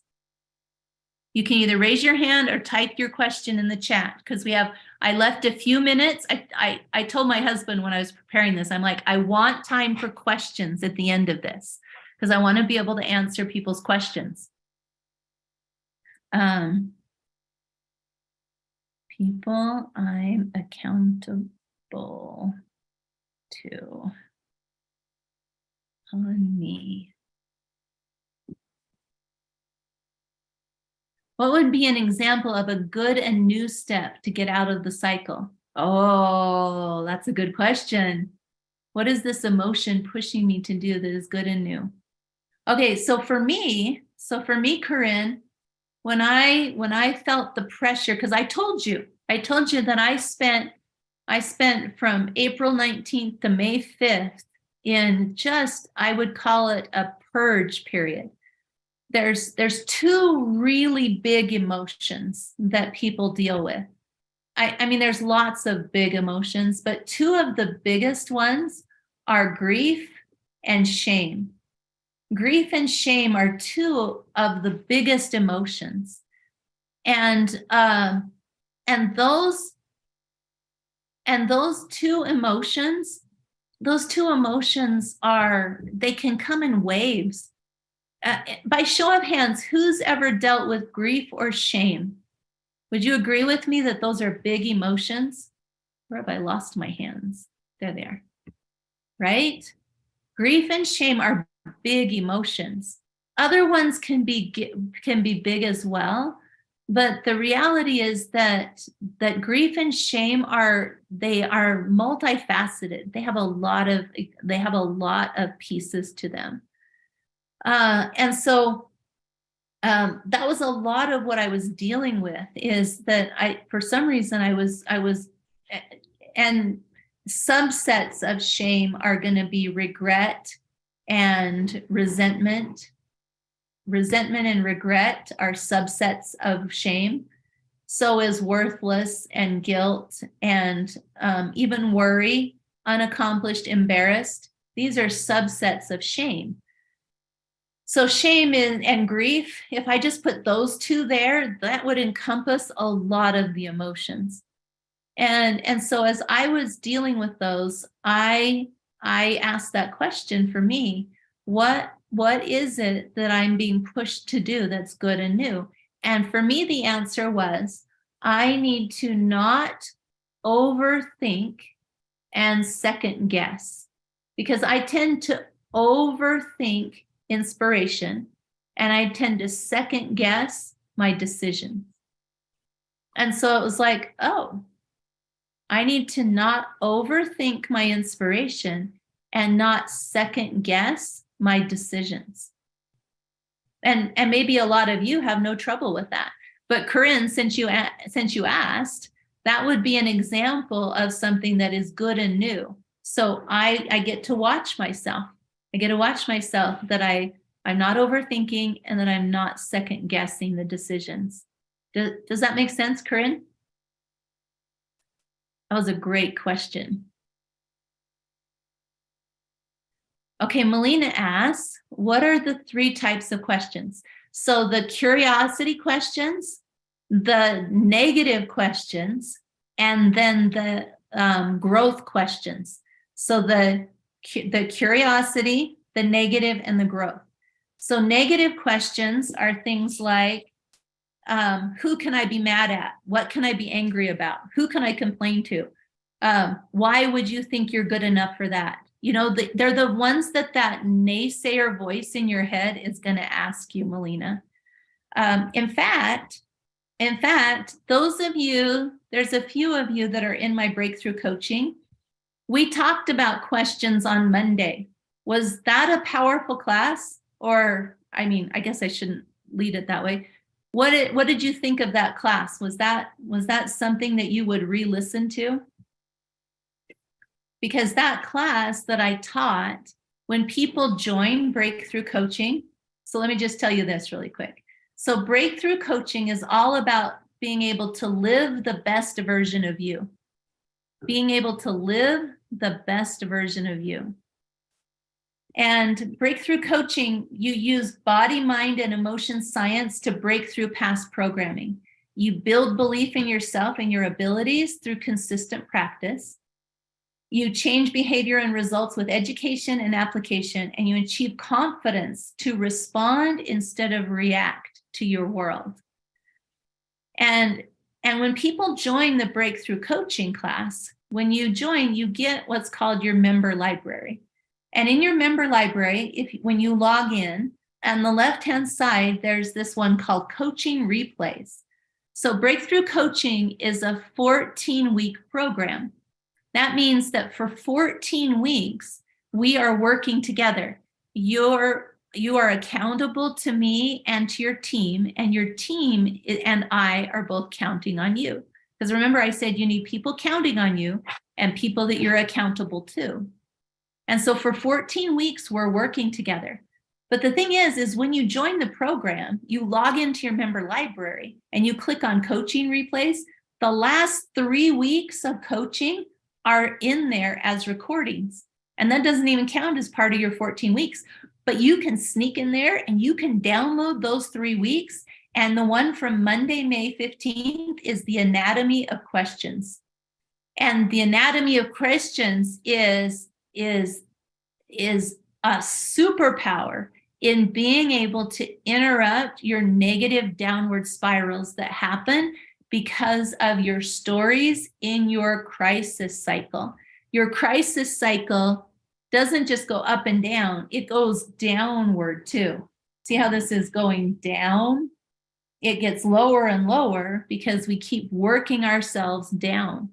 Corinne says, when my brain gets going on question after question, headed to a negative emotion or headed to worry, I've been able to reframe the question using our question structure to slow down the runaway thought train and steer it in a new way. I immediately feel a difference. Fantastic summary, Corinne. I love that. And so those of you who choose to join Breakthrough Coaching, and the way you join Breakthrough Coaching is you schedule a phone call with me. So you book a call to talk to me, and I will give you the link to sign up for breakthrough coaching.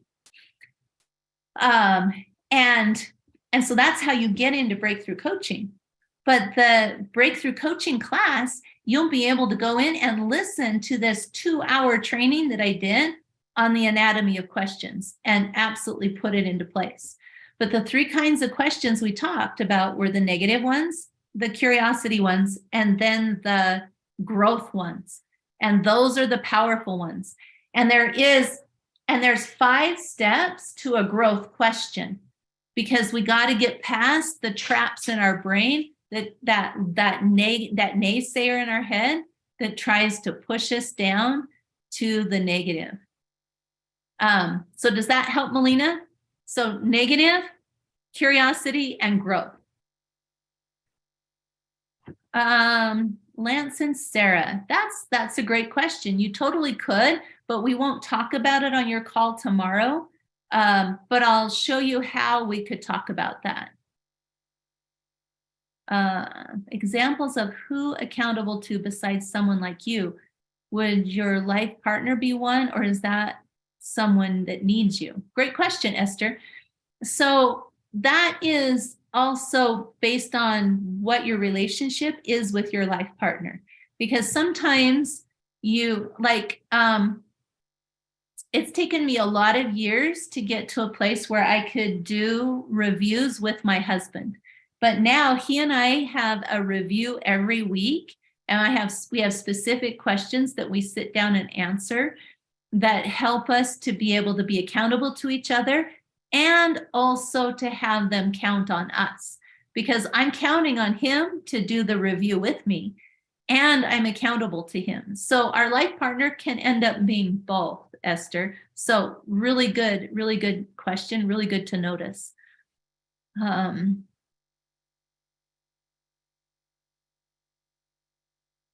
Great questions. Tori says, lately at the end of the day, I see the negative that happened. And I imagine it going past my hamster ball that I live in. I look at it and what I can change about myself, and then I let the negative fall to the ground. I choose not to take it in. I love that. I love that. Can I see your change slide again? Yes. Which one is the change slide? This one? Is this the one you mean, Melina?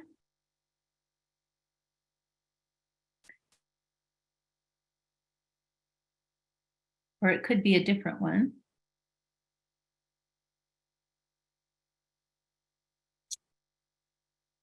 No, number 1, improve. Oh, that one. Yes. This one right here. That one? There you go. Yeah. Because this is my intention in everyone that I work with. So in personal mentoring, I have room for 10 people that I personally mentor. And right now I have 1 opening. So I have 9 people that I personally mentor. I have 1 opening, and I have 1 person that will finish next month. So I'll have another opening next month. And so if you're interested in personal mentoring, that is a powerful place to be, because what happens is we work together one-on-one for a year. You're personally accountable to me. We have phone calls almost every week, and we meet on Zoom once a month. And we're moving you past your stories, past those things that you haven't been able to see, with specific homework to move you forward. It's powerful. I have people in my personal mentoring. Let's see if I have any of their comments in here. Let's see. Working with Anne is the best investment in me that I have ever made. She helps me see things differently. When I can see differently, I can do differently. But I've had people in there that have doubled their income. I have people that have started new businesses. I have people that have decluttered their houses. I have people that have improved their relationships. Because the reality is, we've got to improve those relationships. We've got to.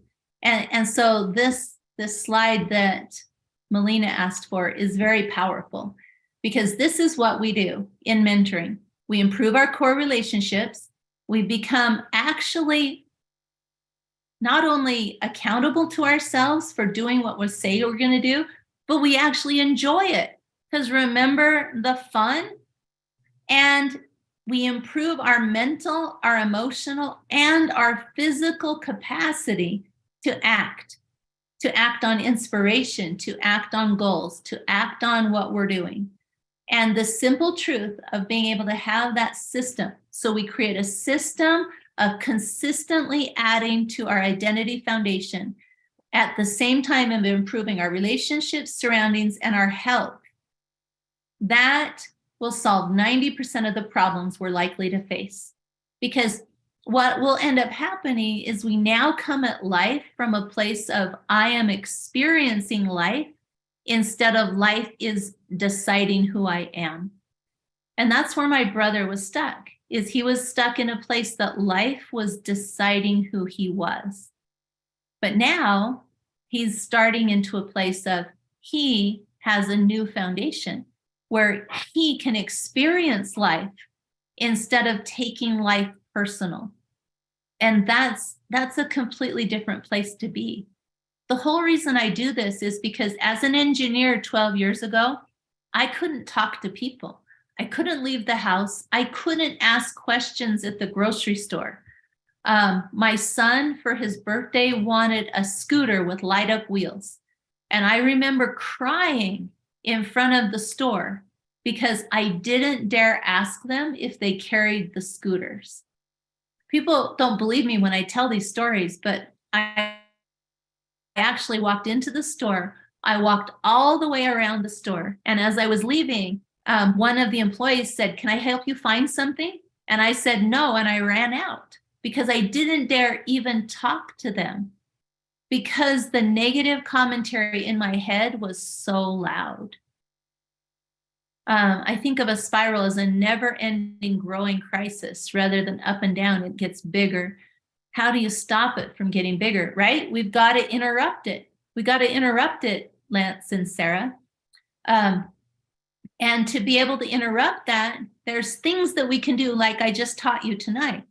We can stop a negative question. You can capture the negative questions that the naysayer in your head is asking you.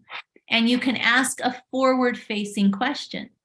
Or like I said, when you start to beat yourself up, pause and feel the pressure of that dam of emotions and ask yourself, what is this pressure trying to get me to do that is good and new? And then take that action, or at least a piece of that action. And when we do that, sorry, I just saw your question, Lillian, so yours will be next. When we do that, we stop it from growing, right? Because yeah, you can think of a spiral as growing, or I like to think of it as going downwards or being able to work our way back up. Because like a screw, it can go down or it can go back up. And so I like to think of that. I can interrupt the downward and start going back the other direction. I can change lanes and drive up instead of down. And that's why, so a not to-do list. A not to-do list is something that is very powerful for us, because what is it I need to not be doing? All the time I will say what I need to be doing. We love to say I should be. That's one of our favorite things to beat ourselves up with. I should, or I ought to, or I need to be. Instead of, I'm going to stop doing this. What's on your not to-do list? That would be another example of interruptions. Lillian, that is a long answer. She asked, can you share the type of questions you and your husband ask each other? The review questions. That actually was, I did a whole training on that. That one is 3 weeks ago. So it should still be a recording. So Mondays was the anatomy of questions. Then the Monday before, then the last Monday of April was all about review, how we review. But basically what we do is we are being accountable for what we wanted to get done that week. So the big gist is, what do you need to get done this week? What do you need to get done? And then how much of last week's did you do? How much of last week's did you do? Because just those two things are going to help you a lot to have some accountability rather than just keep kicking it down the road. Shauna said, if you act and see yourself grow, your strengths, your knowledge, your abilities, then perhaps the spiral won't seem bigger. You grow yourself. Oh, I like that, Shauna. So if the spiral stays the same, but we grow ourselves, we can move on that spiral faster. I like the sound of that. That's pretty cool. So the last thing I'm going to ask you to do tonight is in the chat, I want you to tell me what is one new action you're going to take because of what you learned tonight. Because I gave you a lot of new knowledge, but new knowledge has an expiration date. And it's usually about 72 hours. And if you don't take new action on what you learned, you'll have to relearn it. You'll have to relearn it somehow. And that's not very fun. So take a new action. Take a new action on what you learned. Okay. So last thing, so tell me that in the chat. And the last thing is this. Those of you who have booked a phone call, I look so forward to talking to you. I look so forward to it. And those of you who have not booked a phone call yet, I highly recommend it. I highly recommend it because you'll get a chance to ask me questions about breakthrough coaching or about personal mentoring. And people, when they join the group mentoring or the personal mentoring, they're getting a body language expert. I'm not just a body language expert. I'm also a behavior expert. But you'll get psychology principles for your mind, your heart, and your body. I have a science background. I am a problem solver. I will teach you neural skills to unlock growth and evolution. I am also a creation and an emotion expert. So imagine working with me and like-minded people for 14 weeks. The only thing that would be better would be to also have some time where you could meet with me one-on-one, where we could talk just about what you want to talk about. So what I'm going to do is for the first 5 people, so you book a phone call with me and I'll give you the link to be able to sign up for breakthrough coaching. And those people that were on the webinar, if you've been in breakthrough coaching before, also book a phone call and I will give you a special deal to be able to return to breakthrough coaching. If you're ready for a tune-up or another jumpstart, I would love to have you back. So book a phone call. But those first 5 people to join, you're going to get 2 really powerful bonuses. I'm going to pay for you to take the Clifton StrengthsFinders test. If you've already taken it, that's great. But if you haven't, I'm going to send you a link to be able to take the Clifton StrengthsFinders test. And then I'm also going to schedule a one-on-one Zoom appointment with just you and me, where we can go over that Clifton StrengthsFinders test and talk about other questions that you have. So you'll have a chance to meet with me and to take that test. And I told you what I did for my brother. And so I would love to be able to do the same kind of thing for you. So the first 5 people that join, so you want to book your phone call. You want to book your phone call so that you can be one of those first 5 people. And if you've been in breakthrough coaching before and you want to rejoin, you can have, I'll talk about the Clifton StrengthsFinders test with you as well. Okay, so book your phone call. You can scan this code right here, or you can click the link in the chat. You can just click that link and it will open another page in your browser. Or you can type in this short link, 3ke.to/talk to Ann. And that links you to my calendar. And let me make sure that I still have time slots available. There we go. Yep, I still have, there's still some slots available, you guys. That's fantastic. Those ones are gone and those ones are gone, but there's still slots available. So what'll happen is, and so you can do that too, Lee. You click on the link and it's going to ask you some questions. You answer those questions and then you pick your time on the calendar. Actually, I think you do it the other way around. You pick your time, then you answer the questions, and then you're on my calendar. So what will happen is I will call you. I will call you on the phone and I'll say, hey, this is Ann, let's talk. And we'll have some time to talk on the phone. And just answering those questions in the link right here, that's going to get you thinking. They're powerful questions that are movement forward questions.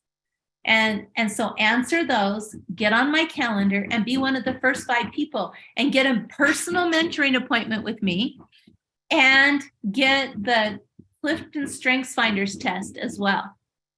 Cool? Okay, did you guys learn something tonight? Are you ready to do some movement forward? Here we go.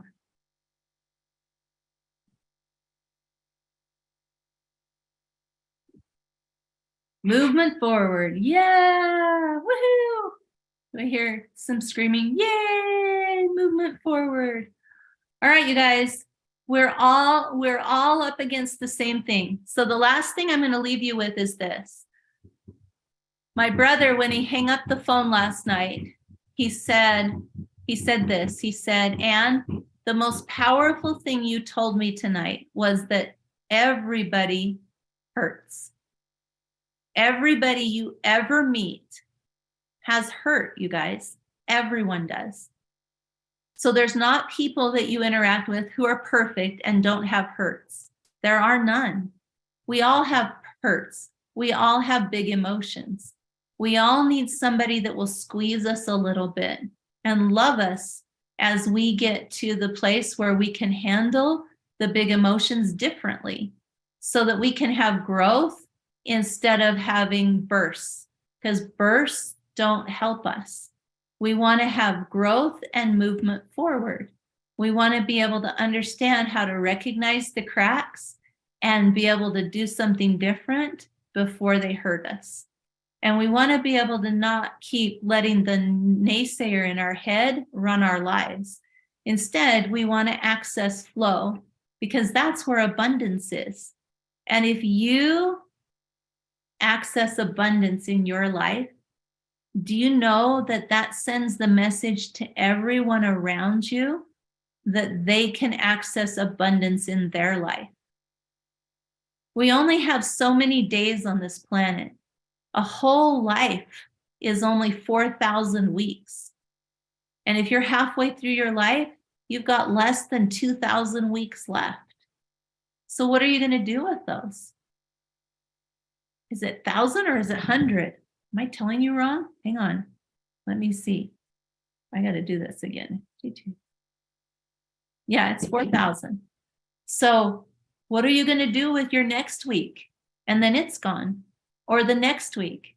Imagine if you took the next 14 weeks and you used those to build you, to grow you, so that everyone around you felt like they had permission to grow them. Let's build this powerful new foundation, you guys. What could I do this week to face my fears? Well, one of the things you could do is schedule a phone call. I dare you. Face your fears, schedule a call. Let's link arms and move forward into our future. Should we do it? You guys are awesome. I love that, Shauna. Abundance is contagious. I squeezed you. I love that. That was a great analogy, huh, Lisa? I loved it. Movement forward. Fantastic. Yes, Lee, take the test and then we'll talk. Or vice versa, let's talk first. I'm going to write my not to-do list. I'm going to face fear with faith. Love it. Touch the dam and evaluate. I will ask my damn what it's doing when I spiral, find forward thinking objectives. I'm going to go back and read every one of these, you guys. So if you have any questions, I will stick around here for a few more minutes to be able to answer questions. Just type them in the Q&A or in the chat. But most of all, you guys, this is something that everyone in our life needs. Everyone has hurts. So please, when you receive the recording, share this recording with somebody or point them to our YouTube channel where they can watch this recording, because I want everybody to be able to have less hurt and more of their own power. Power is a two-way thing. It won't let you book a call, Shauna? Adam, can you get her contact so that I can help her get a call? Thank you, Adam. So power is a two-way thing. So water can be devastating or it can be life-giving.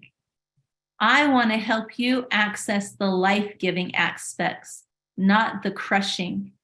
Just like power, electricity powers these lights that are and the computer that's letting us have this class.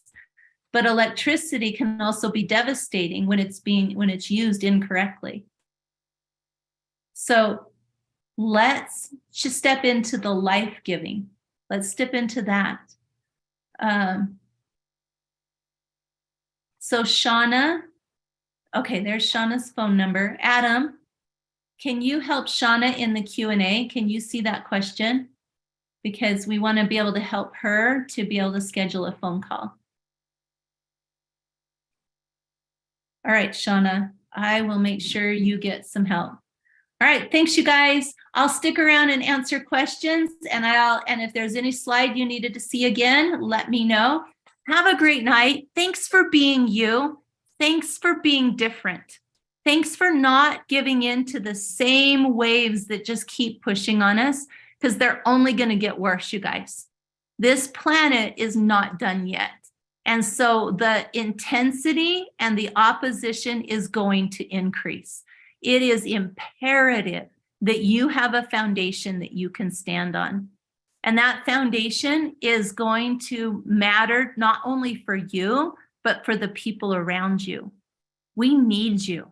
We need you to have a strong foundation. We need you to believe in you. We need you to quiet that naysayer in your head and be able to access the power that's trying to nudge you forward, that's been pushing on you. Okay? I love you guys. Thanks for being here. I can't wait to talk to you. Mwah.